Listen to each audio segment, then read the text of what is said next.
श्यामगढ़ गांव में ममता अपनी मां कोकिला के साथ रहती थी। वो बहुत ही गरीब थे। उनका जीवन बहुत ही कठिनाइयों से गुजर रहा था। ममता की मां अक्सर बीमार रहती थी।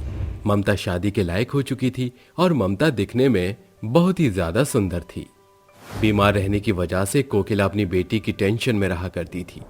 एक दिन कोकिला अपनी बेटी से बोलती है, बेटी ममता, अब तू बड़ी हो चुकी है और मैं कुछ दिन की मेहमान हूँ।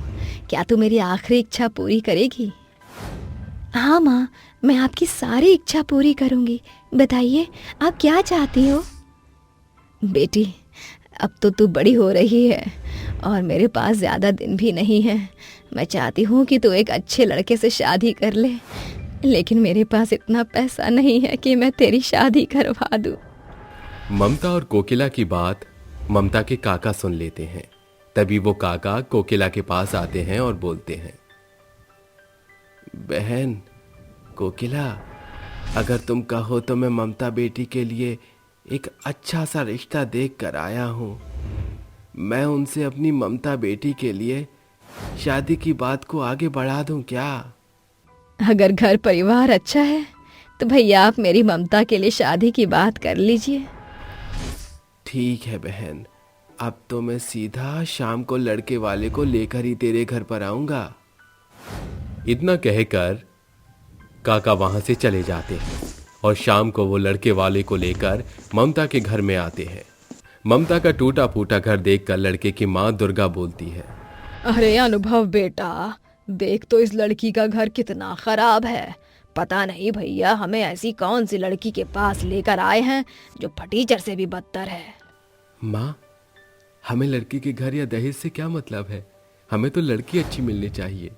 अनुभव और दुर्गा ममता के घर में जाते हैं कि तभी ममता चाय लेकर वहां पर आती है।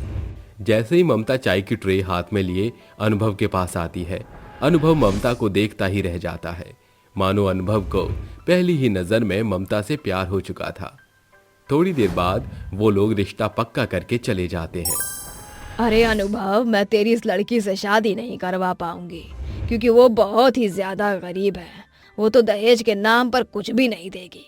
तू मेरा इकलौता बेटा है देख, और मेरे बहुत सारे सपने हैं। अगर कोई हमसे पूछेगा कि दुर्गा तेरे बेटे को दहेज में क्या मिला तो मैं क्या जवाब दूंगी? हैं? माँ, मुझे वो लड़की बहुत पसंद है।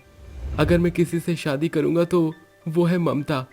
मैं ममता के सिवा किसी और से शादी नहीं करूंगा, हरगिज नहीं करूंगा। दुर्गा अपने बेटे अनुभव की जिद के आगे हार जाती है और ममता की शादी अनुभव से करवा देती है। ऐसे ही कुछ दिन बीत जाते हैं और धीरे धीरे दुर्गा अपनी बहू ममता को सताने लगती है। एक दिन की बात है, सुबह 10 बज रहे थे। ममता घर का काम करके बाथरूम में कपड़े धो रही थी कि तभी उसकी सास उसके पास आकर बोलती है, अरे करम जली कहीं की, तू अभी तक कपड़े ही धो रही है, खाना नहीं बनाएगी क्या? मम्मी जी, मैं कपड़े धोकर खाना बना दूंगी। सुबह के 10 बज गए हैं और मुझे भूख लग रही है। मुझे खाना क्या तेरा बाप खिलाएगा? ममता कुछ भी नहीं बोलती और वो वहां से चुपचाप रोते हुए किचन में चली जाती है और खाना बनाने लगती है। खाना बनाते बनाते ममता बेहोश हो जाती है। ये देखकर दुर्गा बोलती है, हे भगवान, एक तो दहेज नहीं लाई, ऊपर से मेरे घर का खर्चा बढ़ाए जा रही है। थोड़ी देर बाद वहां पर अनुभव आ जाता है। अपनी बीवी को बेहोश देख वो तुरंत उसको डॉक्टर के पास ले जाता है। डॉक्टर उसका चेकअप करता है, जिसके बाद उसे ये पता चलता है कि ममता एक प्रेग्नेंट है। ये सुनकर मानो अनुभव बहुत ही ज्यादा खुश हो जाता है और वहीं दूसरी तरफ दुर्गा भी खुश होकर अपने मन में सोचती है, चलो दहेज ना सही, लेकिन कम से कम मेरे घर का वंश तो आगे बढ़ा देगी ना। मुझे ना चाहते हुए भी इसकी देखभाल तो करनी पड़ेगी। दुर्गा अपनी बहू की देख रेख करने लगती है और 9 महीने बीत जाते हैं। ममता को एक छोटी सी लड़की होती है। ये देख दुर्गा को बहुत ही गुस्सा आ जाता है और वो उससे एक बार फिर चिढ़ने लगती है। दुर्गा का अत्याचार ममता के प्रति बढ़ता ही जा रहा था। वो उसको मारती पीटती और ठीक से खाना भी नहीं देती। शाम को जब उसका बेटा घर आता तो वो उसके कान भरती हुई कहती, बेटा, कहते हैं ना, गरीबों की कोई जात नहीं। वो जहाँ पैसा देखते हैं वहीं उसकी तरफ भागते हैं। अरे माँ, तुम ऐसा क्यों बोल रही हो? आखिर तुम्हारे साथ किसने क्या कर दिया? बेटा, किसी पराये ने किया होता तो मैं तुझे नहीं बताती, लेकिन मैंने अपनी आंखों से अपनी ही बहू को किसी पराये मर्द के साथ, छी छी छी छी छी छी, राम राम राम, मैं अपने मुंह से अपनी ही बहू के बारे में कैसे बताऊं, मुझे तो शर्म आ रही है। इतना सुनकर मानो अनुभव का गुस्सा सातवें आसमान पर पहुंच गया था। वो अपनी पत्नी के बाल पकड़कर मारता हुआ और उसे घसीटते हुए लाता है और हॉल में धक्का देकर गिरा देता है और उससे बोलता है, तू इतनी गिरी हुई औरत है, मैंने आज तक नहीं सोचा था। मैंने जिससे इतना प्यार किया वो मेरे सिवा किसी और के पास भी जा सकती है। छी छी छी, मुझे तुझसे ये उम्मीद नहीं थी ममता। तू इतना क्यों गिर गई? आखिर मैंने क्या कमी रखी थी जो तू पराये मर्द के साथ? हे भगवान, ये सुनने से पहले मैं कहीं मर क्यों नहीं गया? ममता। पर अनुभव जी, मैं किसी भी पराये मर्द के साथ कहीं नहीं गई। आपको ये बात किसने बताई कि मैं किसी पराये मर्द के साथ हूँ? मैं तो कहीं जाती तक नहीं। मैं आपके बच्चे की माँ बनने वाली हूँ। वही चेकअप करवाने आज मैं गई थी। तू इतनी गिरी हुई औरत है कि मुझे तेरे कैरेक्टर बताने में शर्म आ रही है, लेकिन तू इतनी बेशर्म है कि अभी भी मुझसे जबान लड़ा रही है। आज तुम मुझसे जिंदा नहीं बचेगी, और रही इस बच्चे की बात, तो ये बच्चा मेरा नहीं बल्कि उसी गैर मर्द का होगा। नहीं अनुभव जी, ऐसा नहीं है। मैं आपसे ही प्यार करती हूँ। मैंने आज तक आपके अलावा किसी और की तरफ नहीं देखा। आप मेरी बातों पर विश्वास क्यों नहीं करते? उन दोनों का ये कलेश देखकर दुर्गा को बहुत ही मजा आ रहा था और वो खड़े होकर हंस रही थी। अनुभव का गुस्सा बढ़ता ही जा रहा था। ये देखकर दुर्गा बोलती है, बेटा, ऐसे इंसानों को तो जीने का कोई हक नहीं है। तू इसको छोड़ दे।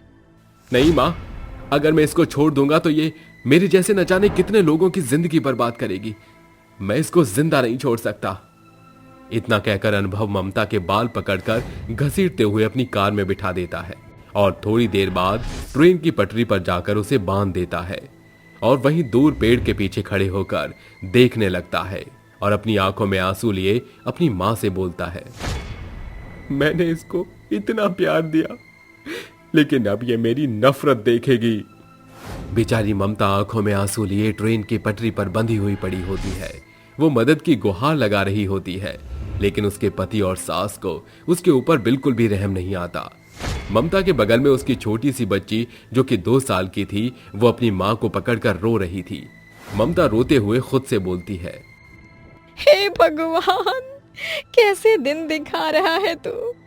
मेरी बेटी मेरे बगल में बैठकर रो रही है। मेरे पेट में अनुभव जी का बच्चा है और वो इसे अपनाने को तैयार नहीं। मैं क्या करूं? मेरे साथ साथ 2 जिंदगी और चली जाएंगी। भगवान, मेरी मदद करो। कड़ी धूप में ममता ट्रेन की पटरी पर बंधी हुई रो रही थी। दूर से एक ट्रेन आ रही थी कि तभी ममता के काका की नजर ममता के ऊपर पड़ जाती है। वो तुरंत भागे भागे ममता के पास आते हैं और ममता की रस्सी खोलकर उसको बचा लेते हैं। काका ममता से पूछते हैं, बेटा ममता, तू ऐसी हालत में कैसे पहुंची? ममता अपने काका को सारी बात बता देती है, जिसके बाद काका पुलिस को फोन करते हैं और अनुभव के घर पुलिस को लेकर पहुंच जाते हैं, जहां पुलिस अनुभव और दुर्गा को अरेस्ट करके जेल में ले जाती है। फीमेल कांस्टेबल दुर्गा को 2 थप्पड़ मारती है और उससे सारा सच उगलवा लेती है। दुर्गा अपने बेटे के सामने हाथ जोड़ते हुए बोलती है, बेटा अनुभव, हमारी बहू ममता किसी पराये मर्द के साथ नहीं है, बल्कि मैंने तुझे सब झूठ बोला था, क्योंकि मैं ममता से बहुत ज्यादा नफरत करती थी। एक तो वो दहेज नहीं लेकर आई, ऊपर से उसकी एक बेटी को जन्म भी उसने दे दिया। मुझे माफ कर दे। माँ, आप इतना नीचे गिर सकती हैं, मैंने कभी जिंदगी में नहीं सोचा था कि आप मेरे साथ ऐसा करेंगी। मैंने आपके ऊपर कितना विश्वास किया, लेकिन आपने क्या किया? आपने मेरे साथ ऐसा क्यों किया? आपने तो मेरी हंसती खेलती जिंदगी तबाह कर दी। ऐसा तो कोई दुश्मन भी अपने दुश्मन के साथ नहीं करता, लेकिन आपने तो माँ होकर अपने ही बेटी की जिंदगी क्यों बर्बाद कर दी? वो कुछ नहीं कहती और आंखों में आंसू लिए जेल की सलाखों के पीछे खड़ी रहती है। इस तरह दुर्गा और अनुभव को अगले 15 साल की सजा हो जाती है। यहाँ ममता अपने बच्चों के साथ खुशी से जीवन बिता रही थी। कहते हैं ना कि लोगों की कुछ गलतियां इतनी बड़ी होती हैं कि उनकी गलतियां माफी के लायक ही नहीं होती। ऐसा ही हुआ अनुभव और दुर्गा के साथ।